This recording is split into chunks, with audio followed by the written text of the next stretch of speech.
Hitler in Argentina.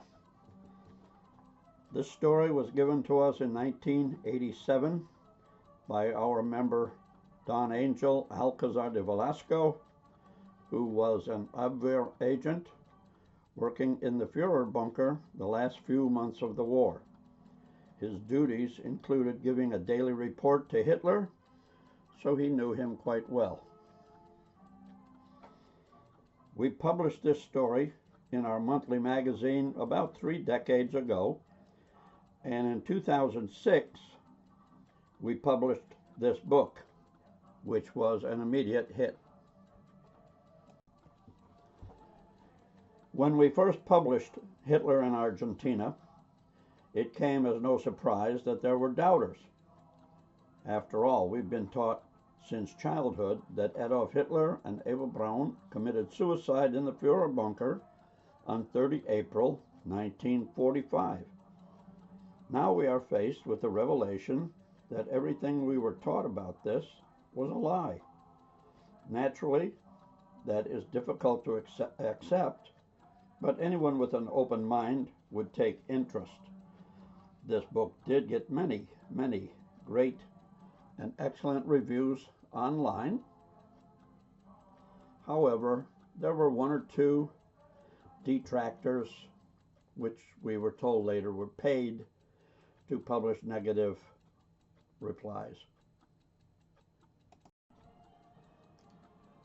So first it was ridiculed, and we were called conspiracy theorists, which in and of itself is not a bad thing, because there are conspiracies, and a theory just means there's something you want to prove.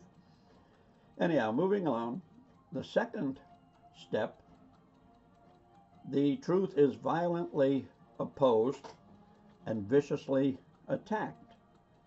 There were so-called experts and one law office of questionable repute who attacked us. Who could have known that our factual revelation would attract such incredible backlash? But that's what happened. Violently opposed, viciously attacked, slandered. Who could have imagined all this just for writing an honest book that turned history on its ear? The third step is that it is suddenly accepted as being self-evident and is vigorously copied. Our book came out in 2006. Between 2008 and 2010, other books came out purporting to be initial research on their part. We have had so many people tell us that these other books looked like a rewrite of our book, Hitler in Argentina. Now, we're not saying anybody plagiarized. However, in the first 2 steps, our book was ridiculed by 2 people, one English little fruitcake who was paid to attack us. Then we were viciously attacked by that questionable law firm. And now the third step in the truth process, the Johnny-come-lately wannabe so-called researchers and authors slither out from under their rocks to publish their own books, which we are told look a lot like our original book.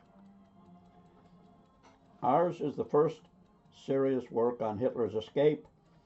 I've been to Europe more than 40 times researching this and other history, been to South America a dozen times, interviewed people.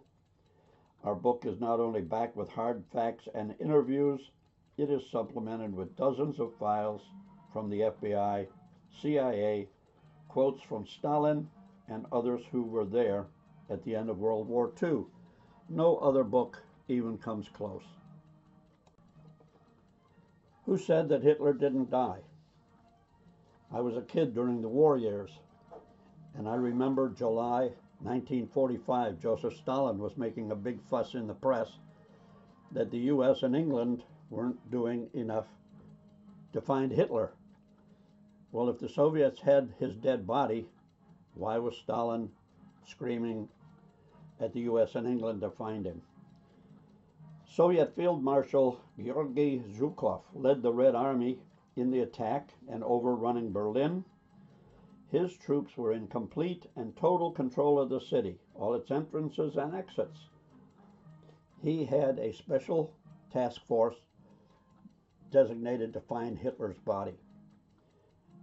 After a long and thorough investigation, Zhukov told Stalin, quote, "We have found no corpse that could be Hitler's," unquote.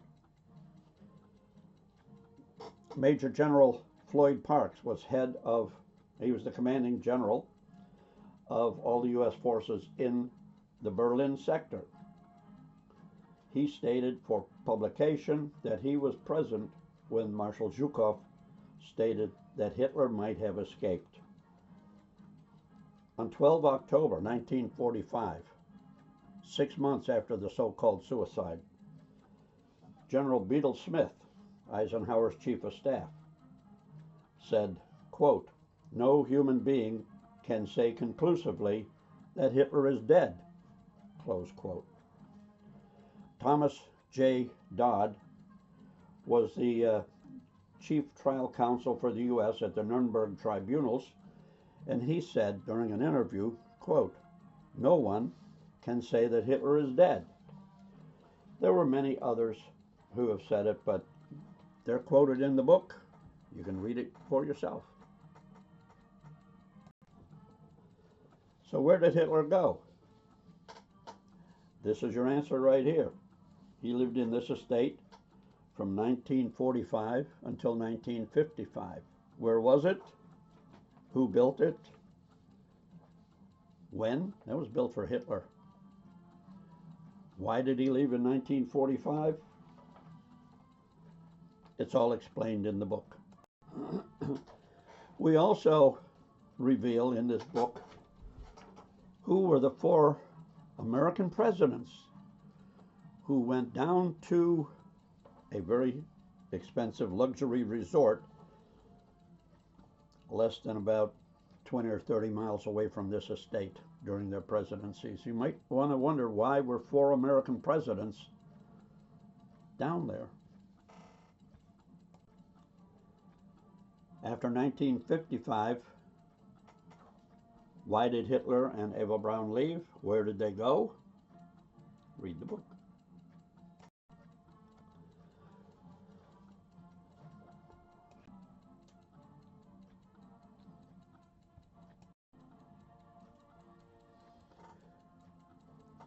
We are now in the nuclear research laboratory that was built by German scientists about 40 miles away from the estate where Hitler lived.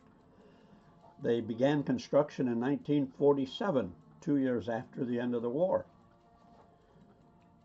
This is what happens if you're not paying attention. I've still got pieces of the dock I fell through in my arm. This looks like something Indiana Jones would look for. This is one of the laboratory buildings. This is another laboratory building, and you can see by the size of the doorway, it was a huge building. This is the nuclear reactor building, and it's the only one that's been blown up. Everything else has just been left to fall apart on its own. So many people have asked the rather obvious question, why didn't they go after him? So I ask, who is they? And they scratch their head and they say, well, maybe Israel, maybe the Mossad. No, it couldn't have been Israel or the Mossad. Maybe the Soviets, maybe the US. The answers are all in this book. Here's how to order your own copy. And it comes with a guarantee, like everything else that you get from shark hunters. If you don't absolutely love it, just send it back. We'll give you back your purchase price, no problem, no questions asked. We take the major credit cards, MasterCard, Visa, Discover, and American Express. You can buy through PayPal, or we'll even take your check. Enjoy the book.